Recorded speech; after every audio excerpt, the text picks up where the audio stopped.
everybody, what's going on? Your host AMF1534 here. Welcome back to Let's Play some more Gran Turismo 2. And let's get back into this. We got the mini challenge. It's not a very mini challenge. We're using Mini Coopers, but it's actually a little more formidable than it appears, to be honest with you. These little bastard cars are just not my favorite thing to use, but that's alright.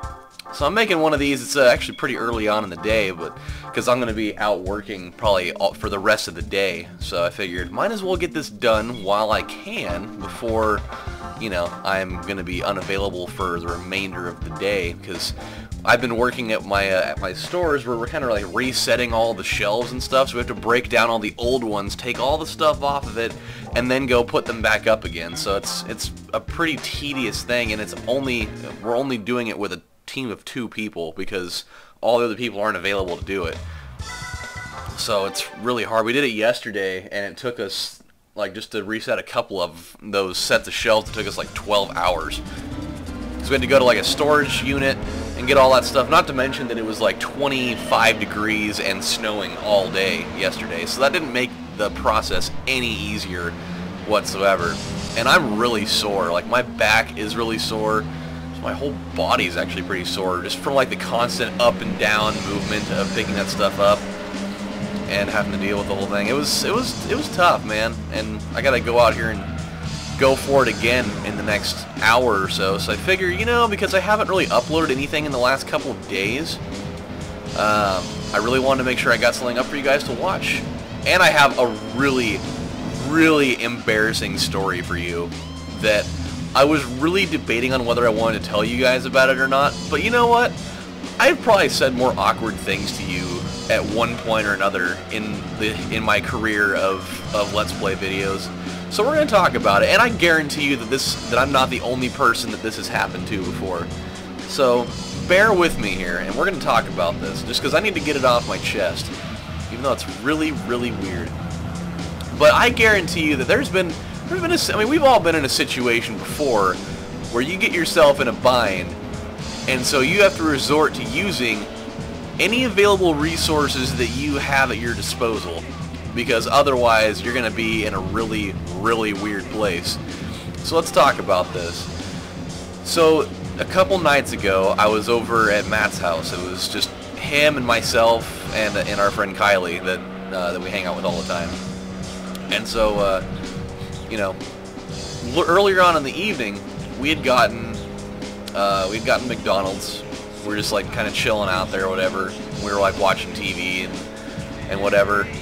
And then it came to an area where, and like I'm the kind of guy where if there's girls around, like I don't like just going and taking a shit, because let's be honest, they're not. I mean, it's not like it's not like you go and take a shit and it smells like, you know, like a vase full of roses in the other room.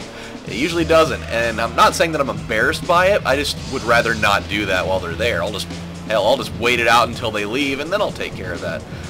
But I hit that threshold in the middle of this whole thing, and I was like, fuck, okay, I gotta do this right now. So go in the bathroom, start doing the old biz, start taking the old Browns to the Super Bowl, and then I made a terrible discovery in the idea that I looked around, I was like, fuck, dude, there's no toilet paper in here. I was like, okay, well maybe he's got another roll in here somewhere, I would have to imagine. And so I look around, and there's absolutely none in his bathroom anywhere. Like, it is just completely devoid of it, which totally fucking sucks. I was like, dude, no. And so then I kind of stepped down a level on the social ladder, and I looked around for paper towels. No paper towels. So that was even worse. And then I was like, well, what the fuck, dude? I can't just like, I don't want to like make it blatantly obvious that I'm taking a shit, even though I'm pretty sure that I was already giving off that vibe anyways. And so I didn't want to like ask him for more. And so but I looked, because I already know, like I've been out to his house a million times, so like I already know the layout of his place, and I know that he only keeps toilet paper in the bathroom, so I already knew he didn't have any. So I was like, okay, now I'm getting desperate.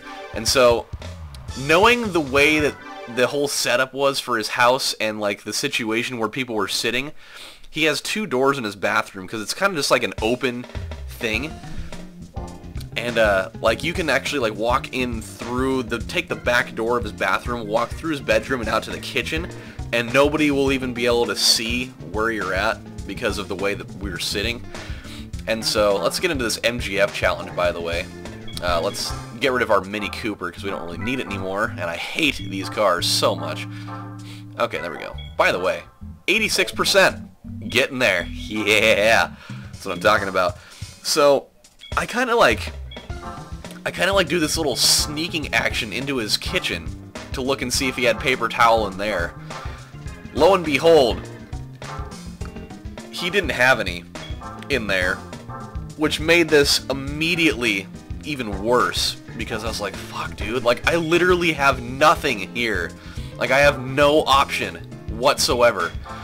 And so, and like luckily, and this is where the judgment's gonna start coming in.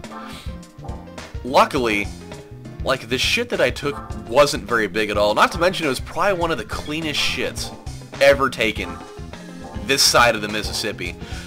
And so I was like, well, I mean, it was already like 3 in the morning, keep in mind. Like, it was already super late.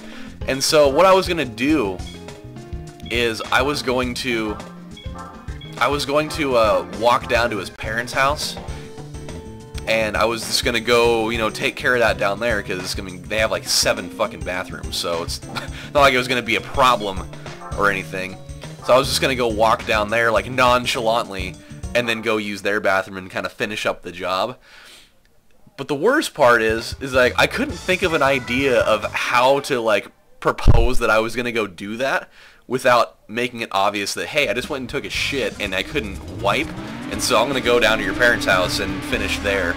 I couldn't think of, like, a way to bring that up without it being super awkward. And so, like, I was just going to, because I had my laptop in there, and I was going to say I was going to go put it in my car, but I couldn't think of a way that, you know, going to put that in my car was going to take, like, you know, 5 minutes. And so I was like, well, fuck. Well, so I go in there and I go and I put my shoes on, and as soon as I do that, she gets up and she starts getting ready to leave, and I was like, god damn it, so I'm not going to be able to do that either. And so I was like, okay, well, here's the plan. I'm going to put my shoes on, and I'm just going to wait for her to leave, just period. And then when she's done, then I'll go deal with that, and then it'll be fine. But the worst part is that, you know, she gets up and she gets ready to leave, and we end up standing in there talking, just like, you know, shooting the shit. We end up talking for almost a full hour. And so here I am, just standing there, I swear to God, just like in the raw, as bad as it can be, just about. Just like waiting for her to get the fuck out of here so I can go and, you know, fix that impending issue. And I'm just like, please, I hope to God. And, like, thank God that, like, it wasn't bad enough to where you could smell anything.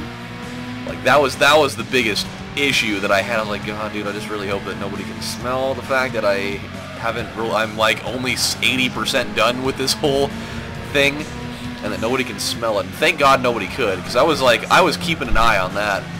And so she ends up finally leaving after we were just standing there talking for like an hour or so. And as soon as she leaves, I was like, oh my God. I was like, I need to tell you something, Matt. And he's like, what? He's like, I noticed that you were a little uncomfortable. Like, what the hell happened? I was like, well, here's the problem. I went and took a shit. You have no toilet paper. You have no, like, paper towel. And he's like, oh, fuck, you're right. I forgot to go get that earlier. And I was like, so I've literally been standing here, asshole, in the absolute worst condition that it could be in, and there's nothing I can do. He's like, well, it's like, I know that you didn't think of this, but and I was like, he's like, but there are definitely some napkins in the garbage. He's like, I know that sounds like the worst stooping down to the bottom of the social hierarchy to do that, but there are napkins in there. And I was like, dude, I don't want to have to use fucking salty ass napkins from McDonald's.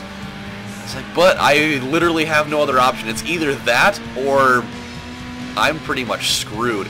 It's like, alright. And so here's the statement of the day. I went into the garbage. I stole salty napkins, because I got fries, and so there was a bunch of salt that flew all over the place. Salty McDonald's napkins. And I used that to wipe my ass. And I'm going to tell you one thing. That fucking hurt so bad, because there was salt on those still. And that got all up inside of the old salad shooter, and oh my god. It was the worst. Like, it still hurts now a little bit, because it was just so...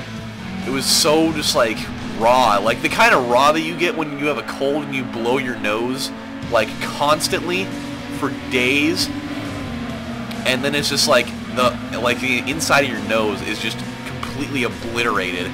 And that's what my ass felt like. That's what it felt like. It felt like I had taken, like, 40 grit sandpaper and was just scrubbing away.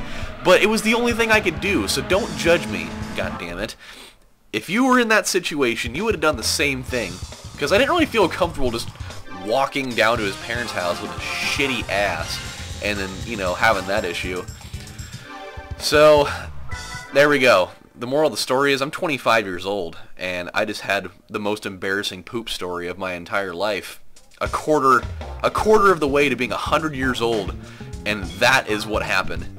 And like, it wouldn't have been as bad if there wouldn't have been a girl in this situation. Like, why did it have to happen when she was there?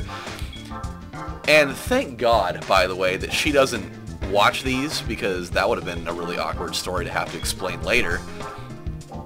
So, you know, it was just the worst. Like, every way that you could put it.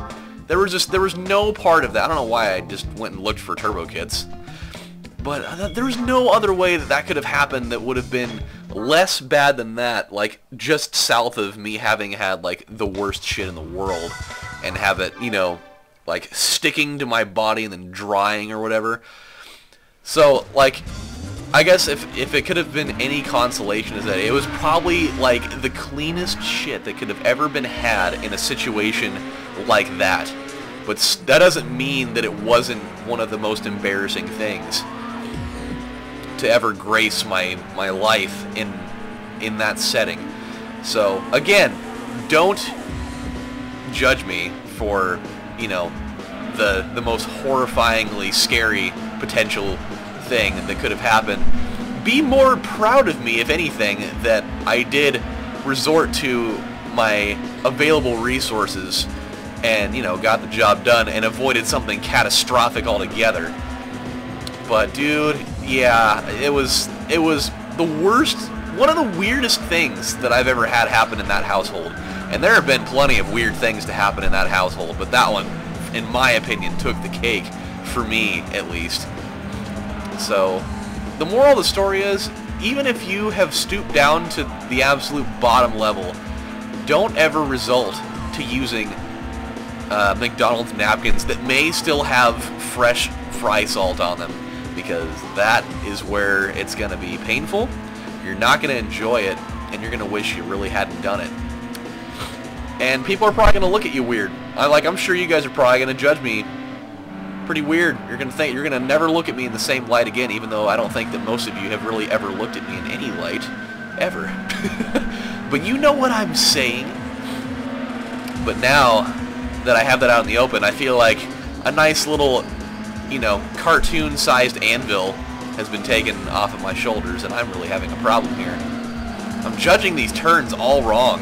That's the worst part. And we're kind of coming up on that last turn here in a minute, so I really need to figure out my life right now. And actually, that really terrible turn actually ended up being the best thing that's happened all day, because that seemed to work out just fine. We were going fast enough through that, and it didn't really impede our progress too much that we were actually able to kind of overtake that turn and win the race. Woo!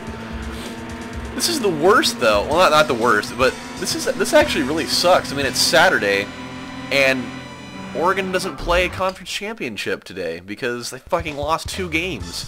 And now I have to resort to watching Arizona State and Stanford.